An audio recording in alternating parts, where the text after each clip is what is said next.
Quizás es una verdad que de repente cuesta cantar y de repente la cantamos solo de labios, ¿cierto? En la semana cuando viene el trabajo, eso. Diríamos de paso todo el tiempo bien feliz, cuesta un poquito, ¿cierto? Pero nuestra felicidad no viene del trabajo y de las circunstancias, sino que viene del Señor. Por eso lo podemos cantar y está bíblicamente correcto, ¿cierto? Mi hermana les mostró una lectura bíblica que está en Segunda de Crónicas, capítulo 14. Les invito a buscarla ahí en sus Biblias. Segunda de Crónicas, capítulo 14.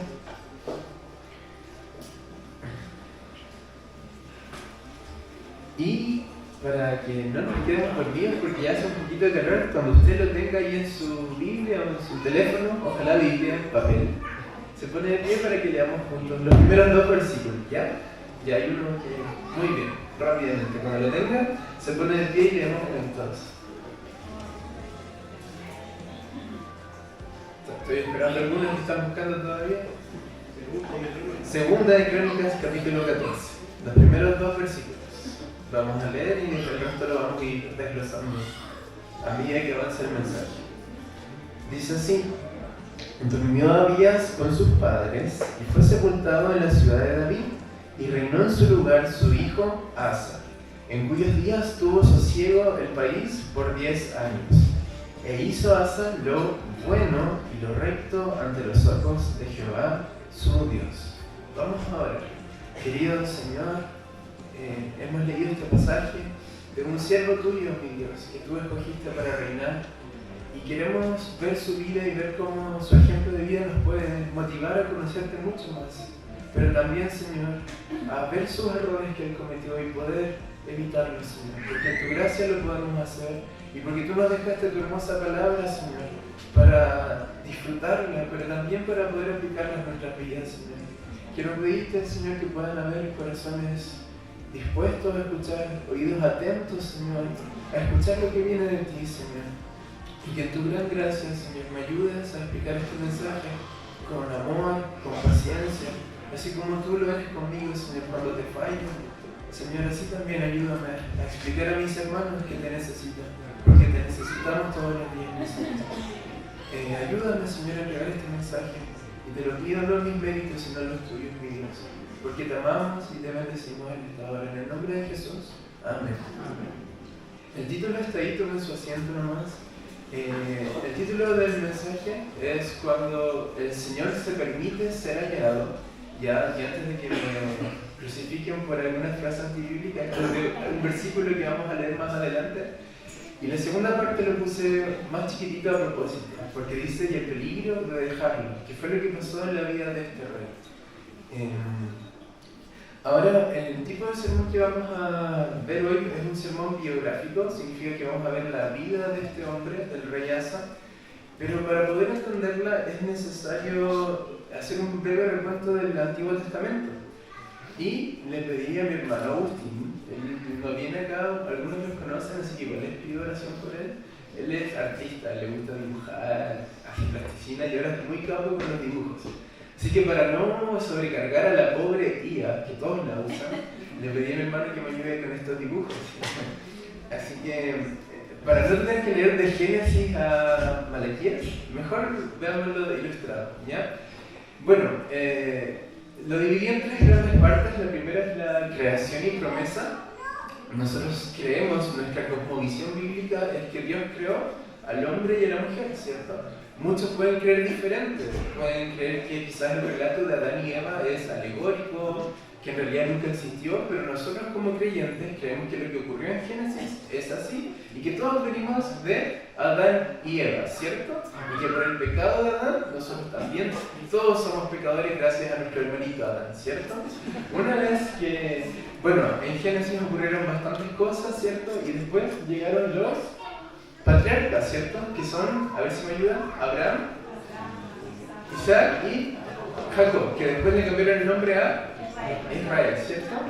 Dios le hizo una promesa a Abraham, y esta promesa era que en su descendencia iban a ser benditas todas las naciones, ¿cierto? Se cumplió esa promesa en Abraham, en parte, ¿cierto? Pero vemos que el cumplimiento máximo de esa promesa es con nuestro Señor Jesús, porque en Él es bendita toda la tierra, cuando le creemos a Él. Después de los patriarcas, ¿cierto? Bueno, los que han visto la novela del Canal 3 o el TVN de Moisés, ¿se saben esta historia? Igual, porque la idea es sacarla de la Biblia. Después de los patriarcas vino uno de sus hijos que fue José de Egipto, se llevó a su familia, ¿cierto?, a Egipto y murieron ahí y tuvieron paz. Pasado ese tiempo cambiaron de gobernador, ¿cierto? Y empezó la esclavitud y el pueblo israelita fue esclavizado y el Señor levantó a Moisés, ¿cierto? Y vino todo el éxodo, ¿cierto? Que se ha hecho película, es bastante maravilloso, pero es mucho mejor leerlo, así que tarea para la casa. Bueno, Moisés los sacó de Egipto, ¿cierto? Y empezaron este camino hacia la tierra prometida, que era un camino inicialmente corto, pero en vez de demorarse los 40 días que supuestamente eran, se demoraron 40 años por su desobediencia. Seguido de eso viene el tiempo de los jueces.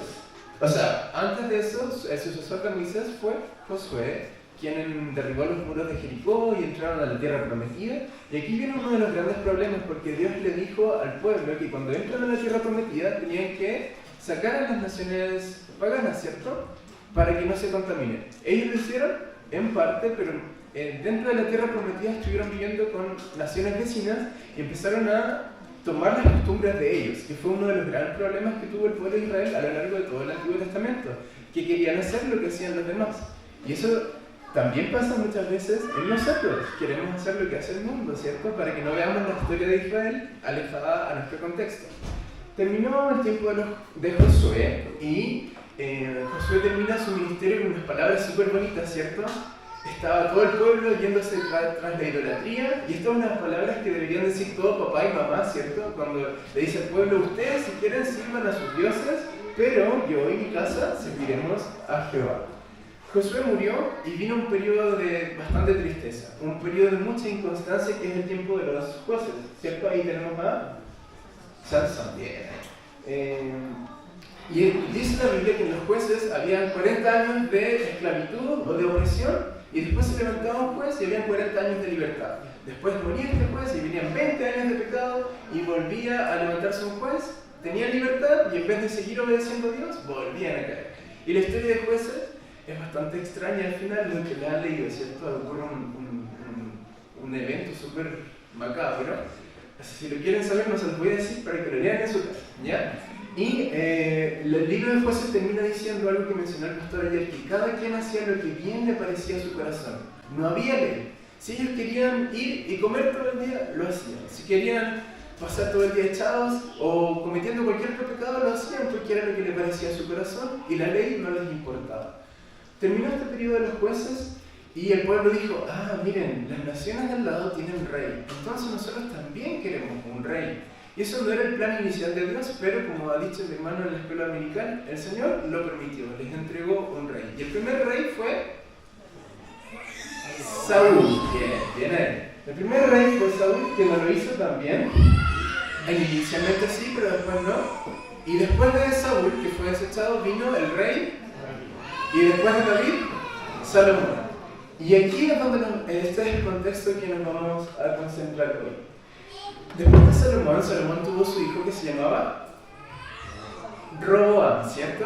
Este rey lamentablemente recibió el reinado de su papá patas para arriba, ¿cierto? Y él tenía la opción de poder arreglar el reino de Dios, pero en vez de eso fue a pedir consejos. No sé si se acuerdan la historia. Y primero le fue a pedir consejo a los ancianos, y los ancianos le dijeron, no oprimas al pueblo, sino que trata de arreglar la situación. Y como buen joven no le hizo caso a los ancianos y se fue con sus amigos jóvenes y le pidió consejo a los jóvenes también. Y los jóvenes le dijeron, no, como si tu papá lo hizo mal, hazlo tú peor aún. ¿Y a quién le hizo caso? ¿A los ancianos o a los jóvenes? A los jóvenes.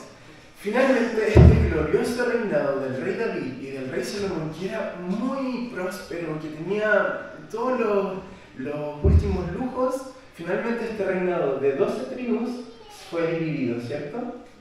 Las 10 tribus del norte quedaron, las 10 tribus del norte quedaron a manos de un siervo de Salomón que se llamaba Jeroboam, y la tribu del sur se quedó a cargo del linaje de Judá, que era Roboam, ¿cierto? Bueno, aquí pasaron un montón de reyes, algunos hicieron lo bueno, otros lo malo, como el que vamos a ver hoy, y finalmente, debido a su desobediencia, fueron llevados al cautiverio, ¿cierto? El reinado del norte se fue a Siria y el reinado del sur se fue a Babilonia. Bien la lectura de la Biblia. Por último, pero ellos no se quedaron ahí, no se quedaron en Babilonia para siempre, sino que finalmente regresaron, ¿cierto? A levantar los muros, a tratar de levantar el templo. Y después de eso vino el periodo intertestamentario, ¿cierto? De esos 400 años de silencio donde ya Dios no se reveló a nadie. Y después vino el Nuevo Testamento cuando el Señor Jesús vino acá a la tierra. Ese es un resumen muy rápido del Antiguo Testamento. Hay muchos detalles que obvié, pero eso a grandes rasgos. Bueno, si nosotros vamos a la palabra, si se dan cuenta, los libros de Reyes y de Crónicas son las mismas historias. ¿Se han dado cuenta de eso? ¿Cuál es la diferencia? Que Reyes fue escrito para las personas que estaban en el cautiverio. Entonces, muchos de los hechos narrados en Reyes son para que el pueblo aprenda y entienda que si estaban en cautiverio era por sus pecados. Entonces era para que el pueblo pueda despertar de eso y salir de esa idolatría y poder seguir al Señor. En cambio, Crónicas se escribió para las personas que venían de vuelta, que ya estaban viniendo de Babilonia a Israel, y el objetivo de ellos era poder restaurar la adoración. Por eso en Crónicas se habla mucho, por ejemplo, de la genealogía. Los primeros 10 capítulos de Primera de Crónicas, que muchos se los saltan porque es, y este tuvo a este, y este tuvo a este. Son 10 capítulos enteros de genealogía, pero no están ahí porque sí, y no se los tienen que saltar, sino que estos le están entregando identidad al pueblo. ¿De dónde venían ellos? ¿Quiénes eran sus padres? ¿Y cómo vivían ellos? Por eso están en estas genealogías, para que cuando ellos puedan levantar de nuevo la adoración, supieran cuál era su identidad como hijos de Dios, como israelitas. En segundo lugar, algo que está muy marcado en el libro de Crónicas es que Dios es soberano. En la comprensión que tenían estos hombres, no era que Dios los movió para allá y para acá porque sí, sino que a pesar de sus pecados, Dios reinaba por encima de esas cosas, y como Dios era soberano, Dios permitió que se fueran a Babilonia y Dios permitió también que volvieran. Entonces se ve un énfasis mucho mayor en la soberanía de Dios, más que los errores de los reyes en el libro de Reyes.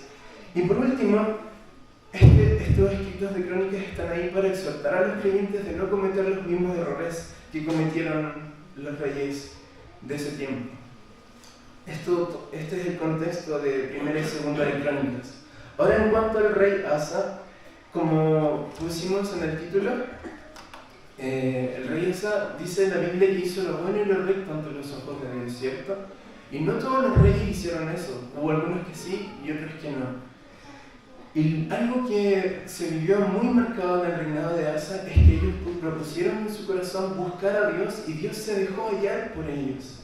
Pero al final de su reinado, Asa se relajó y dejó de buscar a Dios. Y es de eso lo que vamos a hablar. ¿Cómo podemos encontrar a Dios en oración, pero también ese peligro de relajarnos en oración y dejar de disfrutar de las cosas de nuestro Señor? Entonces, si volvemos al pasaje, vamos a ver que en el versículo 1 dice lo siguiente: durmió Abías, que era el papá de Asa, con sus padres, y fue sepultado en la ciudad de David, y reinó en su lugar su hijo Asa, en cuyos días tuvo sosiego el país por 10 años. Imagínense, el reinado venía de un rey malvado, que era el papá de Asa, que era Abías, y Dios soberanamente entregó paz al pueblo. No le importó los pecados, por decirlo de alguna manera, sino que simplemente entregó la paz porque Él es soberano. Y muchas veces se dice en la iglesia, y está 100% correcto, que Dios nos bendice cuando somos obedientes, y eso es verdad. Pero Dios no está condicionado por nuestra obediencia. Él hace como quiere. Isaías 40 dice lo siguiente. Isaías 40, 12 en adelante. Yo lo voy a leer. Dice: ¿quién mandó las aguas con el hueco de su mano y los cielos con su palmo? Con 3 dedos juntó el polvo de la tierra y pesó los montes con balanza y con pesa los collados. ¿Quién enseñó al Espíritu de Jehová o le aconsejó enseñándole? ¿A quién pidió consejo para ser avisado? ¿Quién enseñó el camino del juicio o lo enseñó ciencia o le mostró la senda de la prudencia? ¿Quién puede enseñar a nuestro Dios? ¿Quién le puede decir cómo tiene que hacer las cosas? Cuando entendemos que Dios es soberano, entendemos que las cosas que ocurren a nuestro alrededor son mera voluntad de Él. Si nosotros estamos siendo obedientes y venimos a la iglesia, no podemos esperar que todo ande bien porque es mi obediencia. Si Dios permite una enfermedad, a pesar de que sirvamos todos los días, Él lo hizo y Él es soberano. No es resultado de mi obediencia o de mis pecados. Aunque sí el pecado trae consecuencias y aunque sí la obediencia trae consecuencias, pero por encima de eso está nuestro Señor que es soberano y Él hace como quiere. No le podemos aconsejar porque Él es Dios y nosotros somos su creación. Que eso no se nos olvide. Ahora, lo hermoso de esto, en cuanto al reinado de Asa, es que en medio de la paz no se quedaron de brazos cruzados. Dice el versículo 2. E hizo lo bueno y lo recto ante los ojos de Jehová su Dios. Y lo primero que hizo, porque quitó los altares de culto extraño y los lugares altos, quebró las imágenes y destruyó los símbolos de acera. Y mandó a Judá, su pueblo, que buscase a Jehová, el Dios de sus padres, y pusiese por obra la ley y sus mandamientos. Y quitó asimismo de todas las ciudades de Judá los altares y las imágenes. Y estuvo el reino en paz bajo su reinado. Entonces, en medio de la paz, ¿qué es lo que haría un cristiano promedio como yo? Estoy tranquilo, ya me voy a relajar un poquito. Si ya serví el fin de semana, pero este pueblo, este rey fue diligente. En medio de su paz, dijo, voy a buscar más de Dios. No me voy a quedar quieto con esto. Voy a ver cómo está la tierra y voy a quitar los altares. Y estas son dos cosas que igual mencionó mi hermana al inicio. Quitar la idolatría de nuestros corazones en medio de la paz. Si por algún motivo, mi hermano, el Señor soberanamente le está entregando un tiempo donde no hay enfermedad, donde hay estabilidad económica, no lo desperdicie. Aproveche este tiempo a buscar más del Señor, a conocerle más, porque después vamos a ver que pasó algo y ellos ya estaban preparados. ¿Cuál fue la respuesta a esta paz? Dice el versículo 6. Y edificó ciudades fortificadas en Judá, por cuanto había paz en la tierra, y no había guerra contra él en aquellos tiempos, porque Jehová le había dado paz. Dijo por tanto a Judá, edifiquemos estas ciudades y cerquémoslas de muros, con torres, puertas y barras, ya que la tierra es nuestra, porque hemos buscado a Jehová nuestro Dios, le hemos buscado y Él nos ha dado paz por todas partes. Edificaron pues y fueron prosperados. Y después menciona que levantó un ejército. Esto es lo que debería ser un cristiano. Efesios, Pablo cuando le habla a Efesios le dice que ocupemos bien nuestro tiempo, que miremos como andemos, no como necios, sino como sabios, ¿cierto? Y esto me lleva a pensar en la ilustración de la hormiga en Proverbios, ¿se acuerdan? En Proverbios capítulo 6 dice, ve a la hormiga, oh perezoso, mira sus caminos y sé sabio, la cual no teniendo capitán, ni gobernador, ni señor, prepara en el verano su comida y recoge en el tiempo de la siega su mantenimiento. Hay un comentario que decía, imagínense nuestra naturaleza pecaminosa que es tan inclinada hacia relajarnos, hacia la flojera, porque de eso habla Proverbios, que tuvo el Señor que poner una hormiguita para mostrarnos cómo se debe trabajar y cómo ocupar bien nuestro tiempo. La hormiga dice que trabaja en tiempos de verano. Y por lo mismo, les vuelvo a reiterar, mis hermanos, si estás viviendo gozo en el Señor, aprovéchelo a crear muros de oración por su familia. Aproveche a levantar altares de oración junto a su familia, junto a sus amados, porque estos tiempos de paz, dice Eclesiastés, que son pasajeros. Puede que ahora esté viviendo gozo y tranquilidad, pero en algún momento viene algo que Dios permite soberanamente. Y Dios no nos quiere andar pillando, ¿cierto? Así como te voy a pillar. No, Él quiere que nosotros estemos preparados para esas situaciones, tal como Asa estuvo. Porque si vamos al versículo 9, vamos a ver qué pasó con este rey. Uno diría, pero si estoy buscando al Señor, ¿por qué me voy a enfermar, cierto? ¿Por qué viene la guerra si estoy siendo obediente con Dios? Pero el versículo 9 dice, y salió contra ellos Sera etíope, con un ejército de 1.000.000 de hombres y 300 carros, y vino hasta Maresa. Es la guerra más grande que se registra en los libros de crónicas, aunque al ser estos libros históricos, muchos de los números eran inflados para exagerar. Probablemente no era 1 millón de hombres, pero sí era un ejército bien amplio, y si vemos el versículo anterior nos damos cuenta que era mucho el ejército en contra al ejército de Asa. En medio de la paz, ¿se acuerdan que este reinado estaba en paz? Estaba tranquilito, estaban buscando a Dios y vino la guerra de 1 millón de hombres de Etiopía. ¿Qué hizo Asa? Entonces salió Asa contra él y ordenaron la batalla en el valle de Cefata, junto a Maresa. Y clamó Asa a Jehová, su Dios, y dijo: Oh Jehová, para ti no hay diferencia alguna en dar ayuda al poderoso o al que no tiene fuerzas. Ayúdanos, oh Jehová, Dios nuestro, porque en ti nos apoyamos, y en tu nombre venimos contra este ejército. Oh Jehová, tú eres nuestro Dios, no prevalezca contra ti el hombre. Versículo 12, y Jehová deshizo a los etíopes delante de Asa, bla, bla, bla. ¿Se dan cuenta que la oración de Asa no fue tremenda oración extensa?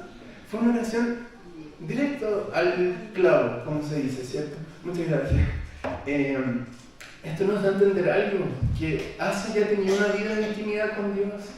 Por lo tanto, cuando tenía que hacer la oración pública, no tenía que pedirle por los pajaritos, por los arbolitos, por la enfermedad. Tenía que ir directo al grano porque él sabía cuál era la situación. Y esto nos da un principio a nosotros. Las buenas oraciones públicas no nacen en lo público, nacen en lo privado. A veces todos hemos caído que nos piden orar por algo en lo público, ¿cierto? Empezamos a dar vueltas, gracias por el agua, por la Biblia, ¿cierto? No está mal, pero en lo público nace de lo privado. Yo en mi vida de intimidad puedo pedirle por cualquier cosa que quiera, porque pedir y se os dará, ¿cierto? Y el Señor sabe si respondo o no a mis oraciones. Pero en lo público yo demuestro cómo está mi vida, cómo está mi corazón con Dios. Muchos les cuesta orar y les da vergüenza, y no es que eso esté mal. Pero, mis hermanos, si nosotros llevamos tiempo en el Evangelio, deberíamos tener una vida de oración privada. Y no debería darnos vergüenza orar a nuestro Padre, que está en los secretos, porque Él nos conoce, ¿cierto? Nos animo a fortalecer nuestra vida espiritual a solas. Lo otro que me llama la atención de Asa es que él estaba tranquilo, no desesperó. ¿Y por qué vino esa tranquilidad? ¿Porque era fuerte? ¿Porque Dios lo quiso así? Puede ser, pero sobre todo fue porque ya se había preparado. Ya había tenido su tiempo de orar, de levantar muros. Y esto me lleva a pensar a mi Señor Jesús cuando estuvo frente a Pilato, ahí en Marcos capítulo 15, ¿cierto? ¿Cómo estaba Jesús? Tranquilo. Y dice que Pilato quedó asombrado ante la tranquilidad de Jesús. Imagínense, azotado, con la corona de espinos, burlado, escupido, y Jesús tranquilo. ¿Por qué? Porque estaba en la voluntad de Dios. Porque conocía a su Padre. Ese es un rasgo de nosotros que debería estar en nosotros como cristianos. Ante las dificultades, si yo tengo una vida de intimidad con Dios, voy a estar quizás desesperado, sí, quizás ansioso, porque somos humanos, no somos robots, pero en mi corazón va a haber una paz que viene de Dios. ¿Conocen a Richard Wurmbrand, el que escribió el libro Torturados por Amor a Cristo? Un libro muy difícil de leer. Él estuvo siendo pastor en la Rumania comunista y ocurrió algo que pasó como con Bonhoeffer, que los pastores empezaron a rendirse a la Rumania comunista, y este hombre, Richard Wurmbrand, se levantó y dijo: no puede ser que estemos deshonrando así a nuestro Dios. Obviamente, como estaba la persecución, lo llevaron a la cárcel, y en la cárcel lo azotaron y todo, cuenta el libro, y cuando estaba frente a la persona que le estaba interrogando, él le decía: niega a tu Dios, y él le dijo: mira, pone tu mano en mi corazón. Si yo estoy intranquilo, si yo estoy ansioso, tú puedes saber que Dios es falso. Pero si mi corazón está tranquilo, ten por seguro que mi Dios es real. Imagínense, después de ser azotados, insultados, separados de su familia, estas personas, mis hermanos, no son superhumanos. Nosotros podemos ser esas personas si buscamos de nuestro Dios. Hay un predicador que dice que no hay hombres grandes de Dios, en el sentido de la palabra, que en realidad somos hombres pequeños, débiles, que necesitamos de un Dios fuerte. La tranquilidad, la paz viene de un Dios fuerte que debemos conocer. Vamos a la segunda parte de esta historia. Y vemos que Asa ganó esta guerra, ¿cierto? Triunfó. Y es aquí, mis hermanos, donde como cristianos somos más propensos a caer. Después de una victoria, después de ver que, no sé, la iglesia se está llenando, que la alabanza sale bonito, que vienen hartos jóvenes, ¿cierto? ¿Qué pasa con el corazón? ¿Se empieza a ensanchar o no? Es propio de nuestra naturaleza pecaminosa. Y esto pudo haber pasado con Asa. Miren, imagínense, 1 millón de hombres fueron derrotados solamente por el poder de la oración. Pero el Señor le amaba y mandó a un profeta a advertirle. Versículo 1 del capítulo 15. Vino el Espíritu de Dios sobre Azarías, hijo de Obed, y salió al encuentro de Asa y le dijo: Oídme, Asa, y todo Judá y Benjamín. Jehová estará con vosotros si vosotros estuviereis con él, y si le buscareis, será hallado de vosotros, mas si lo dejareis, él también los dejará. El Señor mandó a un profeta a advertirle que no se enorgullezcan, que no dejen al Señor. Y probablemente una persona carnal hubiese dicho: ¿y qué se cree este que me viene a advertir a mí, el rey de Asa, que vengo a ganar tremenda victoria? ¿Qué se cree? Pero ¿cuál fue la reacción de Asa frente a esta advertencia? Versículo 8. Cuando oyó Asa las palabras y la profecía del profeta Azarías, hijo de Obed, cobró ánimo y quitó los ídolos abominables de la tierra de Judá y de Benjamín y de todas las ciudades que él había tomado en la parte montañosa de Efraín, y reparó el altar de Jehová que estaba delante del pórtico de Jehová. El Salmo 141 dice que me reprende el justo, va a ser como un bálsamo a mi cabeza. Otra marca de un cristiano que ha hallado al Señor es que cuando te corrigen, tú lo vas a aceptar, sobre todo si es alguien mayor que tú. Por más que tú pienses que no esté equivocado, porque si lo ve otra persona de ti, es porque algo está pasando. Y tú vas a escuchar a esa persona siempre y cuando venga en buena fe, ¿cierto? Para que tú seas edificado, no para destruirte. Un hijo de Dios escucha a su padre, un hijo terrenal escucha a su papá, aunque a veces les cueste. Esa es una marca de un hijo de Dios que escucha las correcciones. ¿Y qué hizo con esto? Como les digo, no se quedó de brazos cruzados, no se enojó, sino que vamos a seguir trabajando. Y lo primero que hizo, como mencioné recién, es que reparó el altar. Y el altar representaba, sabemos en el Antiguo Testamento, es un símbolo de la intimidad con Dios, ¿cierto? Un símbolo donde las personas podían ofrecer sacrificio y se comunicaban con el Señor. Era el sacerdote, ¿cierto? Y lo primero que hizo fue reparar el altar. Recuerden que el objetivo de Crónicas era restablecer la adoración. Y esto lo ponen ahí para que ellos sepan que desde el altar comienza la adoración. Y lo mismo para nosotros. La verdadera adoración no comienza aquí cuando levantamos las manos, aunque se ve hermoso. Y les animo a hacerlo más. Pero la verdadera adoración comienza en el altar, en nuestras casas, en mi pieza, a solas. Para los papás, ¿los han visto sus hijos leyendo la Biblia? ¿O nos ven solamente scrolleando, como dicen los jóvenes, todo el día? ¿Nos ven nuestros hijos doblando nuestras rodillas? ¿O nos ven ahí frente a la tele viendo al colo que pierde todo el rato? ¿Cómo nos ven nuestros hijos en nuestras casas? ¿Cierto? ¿Nos ven leyendo la Biblia? Aunque no quiera. Abro mi Biblia y me siento y que mi hijito, que mi hija me vea que yo disfruto de esto, que yo disfruto de la oración. Me pasó una vez, hace unos años, yo iba a la pieza al lado, allá en Puerto Montt, a leer la Biblia, a orar. Y un día dije, ya mucho, voy a jugar. Igual era joven, no me juzguen. Me puse a jugar en el computador y de repente viene mi hijita y me dice: papá, ¿no estás leyendo la Biblia? Oh, y eso me quebró demasiado porque ella estaba acostumbrada a abrir la puerta y a verme a mí subrayando, leyendo, y ese día estaba jugando como un niño.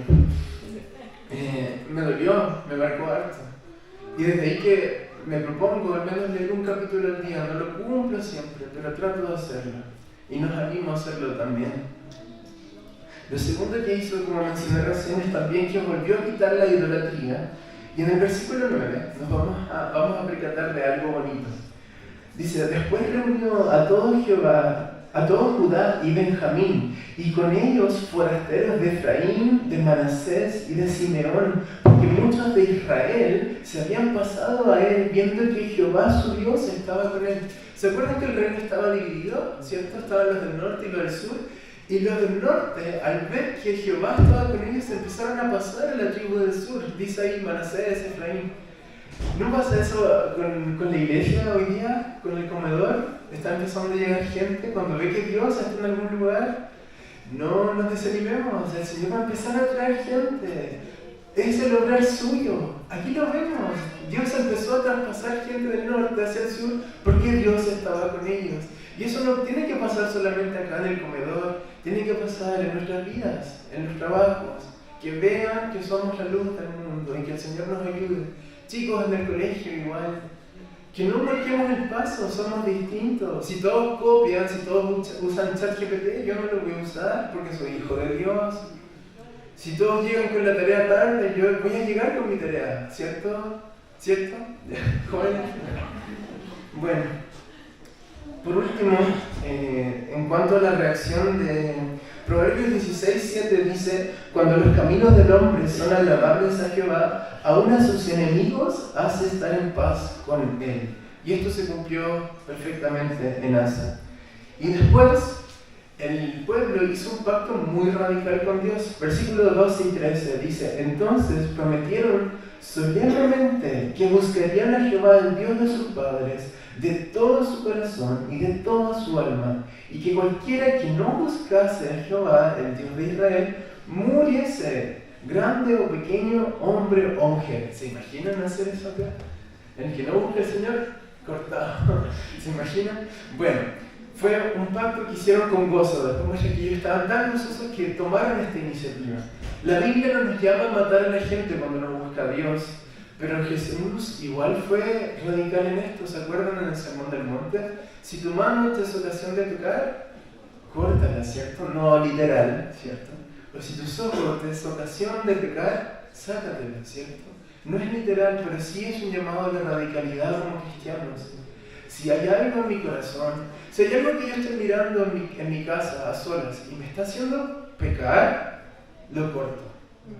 Porque eso es lo que quiere mi Señor, porque yo no lo quiero ofender. Si estoy escuchando música que no me está llevando a edificarme, la saco nomás, porque prefiero agradar a mi Dios y no a las personas. Si hay un lugar donde yo sé que voy a pecar, que me voy a ver más tentado de lo que soy, no, me voy de ahí.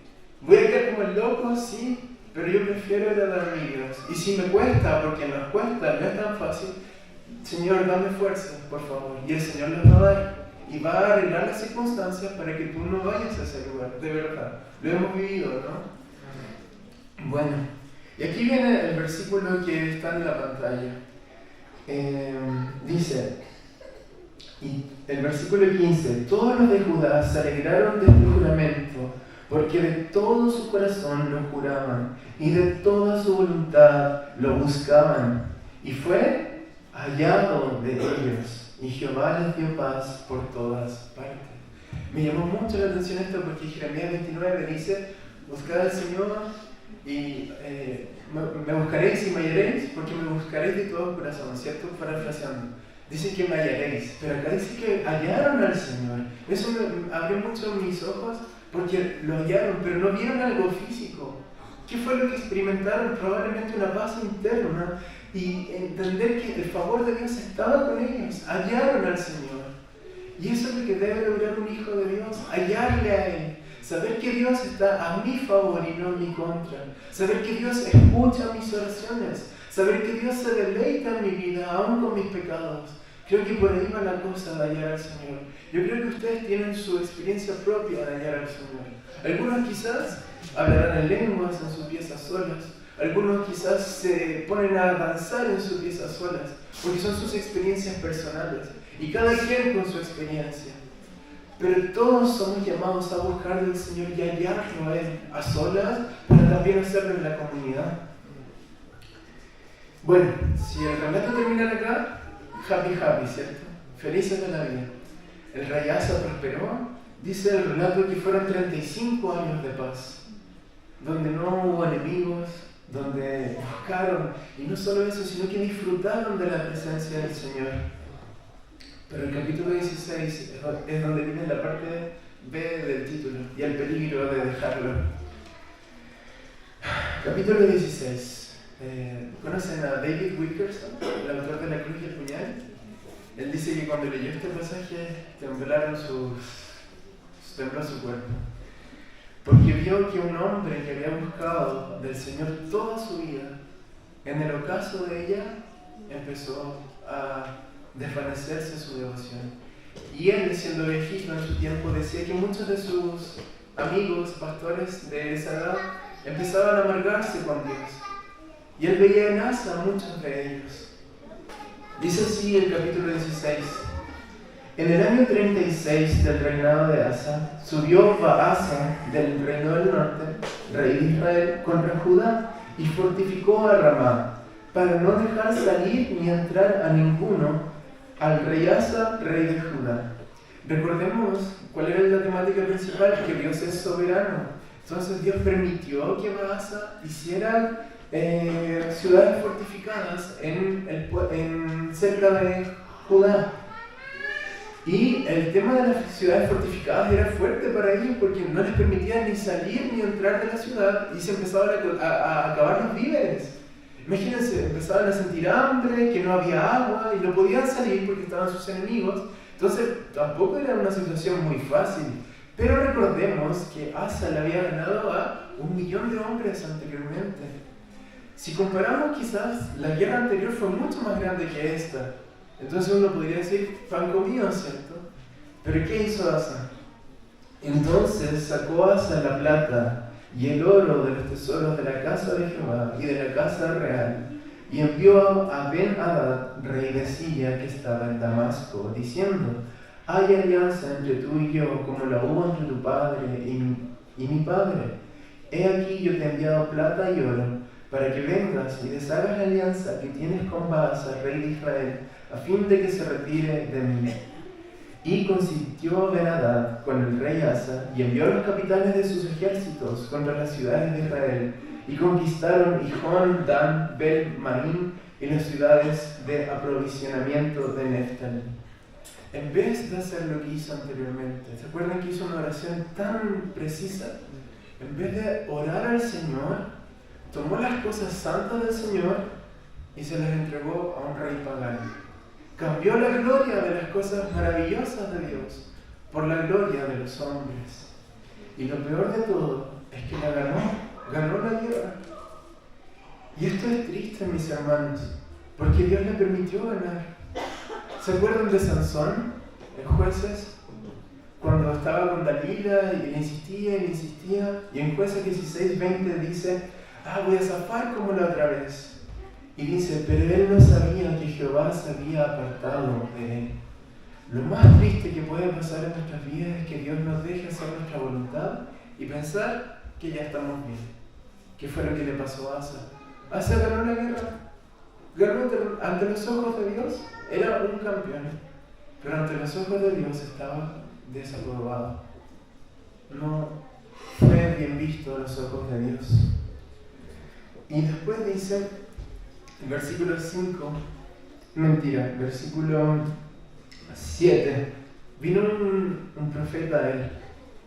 En aquel tiempo vino el vidente Anani a Asa, rey de Judá, y le dijo: por cuanto te has apoyado en el rey de Siria y no te apoyaste en Jehová tu Dios, por eso el ejército del rey de Siria ha escapado de tus manos. Y le recuerda: los etíopes, los libios, ¿no eran un ejército numerosísimo con carros y mucha gente a caballo? Con todo, porque te apoyaste en Jehová, Él los entregó en tus manos anteriormente. Porque los ojos de Jehová contemplan toda la tierra para mostrar su poder a favor de los que tienen corazón perfecto para con Él. Locamente has hecho esto, porque de aquí en adelante habrá más guerra contra ti. ¿Se acuerdan que cuando el profeta vino la anterior vez, Asa cobró ánimo, ¿cierto? Y arregló lo que tenía que arreglar. Pero ¿cómo reaccionó ahora? Entonces se enojó Asa contra el vidente y lo echó en la cárcel porque se encolerizó grandemente a causa de esto y oprimió Asa en aquel tiempo a algunos del pueblo. Aquí vemos un hombre que perdió el foco. Un hombre que yo diría ejemplar. Y yo lo he visto en los jóvenes de allá de Puerto Montt, jovencitos que servían maravillosamente a Dios, coordinaban cultos, tocaban instrumentos y de repente en el mundo. ¡Oh, qué triste! Allá en Puerto Montt igual salíamos a la calle a repartir pancito y café y cuando conversábamos con la gente, muchos de ellos eran de contexto evangélico, estaban en la calle, fuera de Dios. Uno dice, pero eso no me puede pasar a mí. Lo mismo podríamos decir de Asa. ¿Cómo se va a alejar de Dios si amaba tanto al Señor? Esta es una advertencia, mis hermanos, para todos nosotros. La palabra dice que crea estar firme. Mire que no caiga, ¿cierto?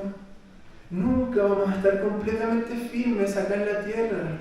Nunca lo vamos a lograr. Siempre vamos a necesitar de nuestro Señor todos los días. Por más que prediquemos, por más que cantemos o por más que estemos a la puerta, necesitamos del Señor siempre. Si no nos va a pasar lo que le pasó a Asa. Y Asa, cuando vino el profeta, se encolerizó y lo encerró. ¿No representa eso a algunas personas que dicen, no quiero saber nada con Dios, no me hables de Dios, déjalo ahí nomás?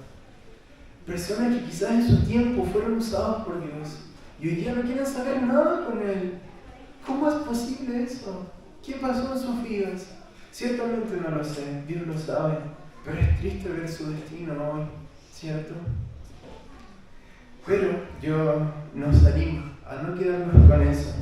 Quiero que avancen un poquito en su Biblia y con esto vamos cerrando. Vamos al libro de Lamentaciones, que igual que está bajo el contexto de cautiverio, exilio. Lamentaciones capítulo 1. Lamentaciones es un poema escrito posiblemente por Jeremías, ¿cierto? Al ver la destrucción de su pueblo, decía que él lloraba. Y el versículo 1 dice, Lamentaciones 1:1 dice, ¿cómo ha quedado sola la ciudad populosa? La grande entre las naciones se ha vuelto como viuda. La señora de provincias ha sido hecha tributaria. Amargamente llora en las noches y sus lágrimas están en sus mejillas. No tiene quien la consuele de todos sus amantes. Todos sus amigos le faltaron, se volvieron enemigos. Judá ha ido en cautiverio a causa de la aflicción y de la dura servidumbre. Ella habitó entre las naciones y no halló descanso. Todos sus perseguidores alcanzaron entre las hechuras. Versículo 1 decía, ¿cómo ha quedado sola la ciudad populosa? Jerusalén, que es la ciudad populosa a la cual se refiere, era la ciudad más codiciable en el reinado de David y de Salomón. Era próspera, tenía caballos, tenía ejército, tenía oro. Muchos iban a escuchar a Salomón hablar de sus enseñanzas. Era una ciudad que uno diría, nunca en su vida esta ciudad va a ser conquistada. Pero Jeremías la vio y vio cómo esta gloria de Dios fue transformada y devastada totalmente. Porque cuando vino Nabucodonosor no escatimó, derrumbó toda la ciudad. Y esto igual es para nosotros, mis hermanos. Nuevamente, ninguno está totalmente firme. Hoy yo puedo estar predicando hoy, la otra semana puedo estar lejos del Señor revelándome con Él. Por eso necesito a mi Dios. Y ustedes también. No solo necesitamos a nuestro Dios, necesitamos la comunidad para apoyarnos, para orar por nosotros. Hoy día quizás dije alguna cosa errónea. Les agradecería si me vienen a hablar, pero para edificar, no para destruir, porque muchas veces somos buenos para destruir entre nosotros. Bueno, esta ciudad fue destrozada totalmente, no había salvación para ella, pero les quiero llevar al capítulo 3. Y este sí es el final. Capítulo 3, un pasaje muy conocido.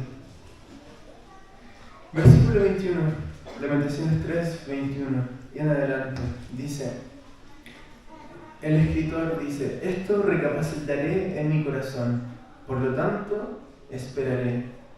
Por la misericordia de Jehová no hemos sido consumidos, porque nunca decayeron sus misericordias, nuevas son cada mañana, grande es tu fidelidad. Mi porción es Jehová, dijo mi alma, por tanto, en él esperaré. Bueno es Jehová a los que en él esperan, al alma que le busca. Bueno es esperar en silencio la salvación de Jehová. Bueno es al hombre llevar el yugo desde su juventud. que se siente solo y calle porque es Dios quien se lo impuso, ¿cierto? Soberanamente. Ponga su boca en el polvo, por si aún hay esperanza. Dé la mejilla al que hiere y sea colmado de afrentas. ¿Por qué? Porque el Señor no desecha para siempre.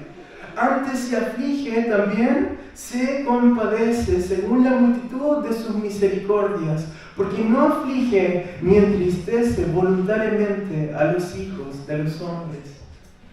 Grande es su misericordia, grande es su fidelidad.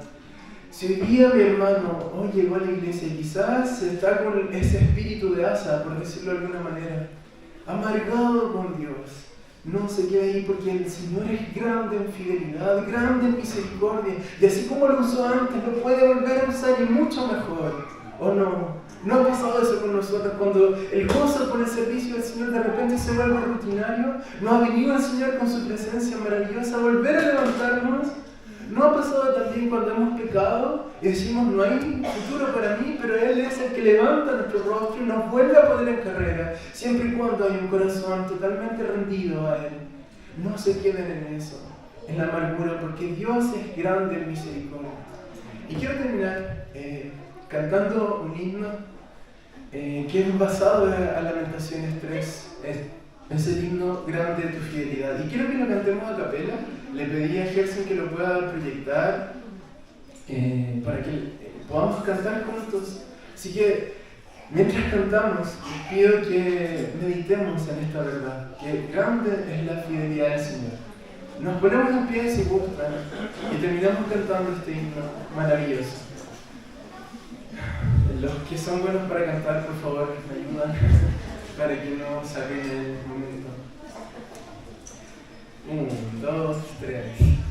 Oh Dios eterno, tu misericordia, ni una sombra de duda tendrá.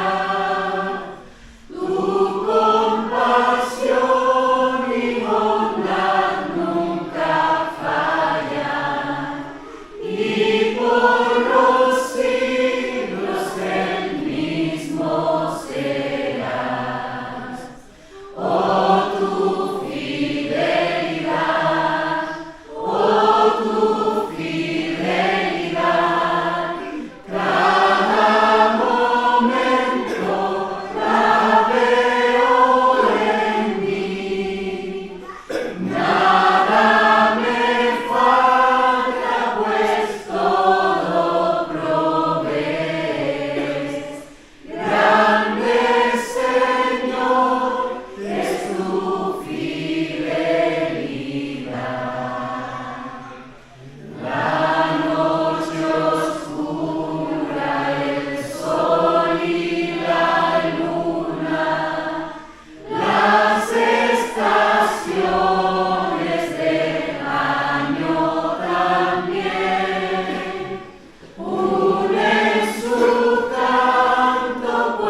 tiempo ahí con Dios. Agradezcale por su fidelidad, por su perdón. Si tiene que ponerse a cuentas con Dios, hágalo nomás.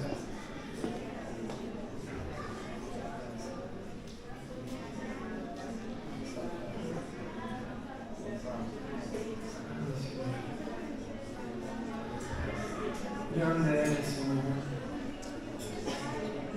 Derrama de tu presencia, Señor, a nosotros, Padre, pecadores, Señor, injustos, pero redimidos por ti, Señor. Mi Dios, gracias por ser fiel. Gracias por no darte por vencido con nosotros. Gracias, Señor, porque tú no nos sueltas de tu mano y en tu mano estamos seguros, Señor. Mi Dios, si hemos llegado aquí sin gozo, sin paz, Señor, te lo entregamos a ti, Padre amado.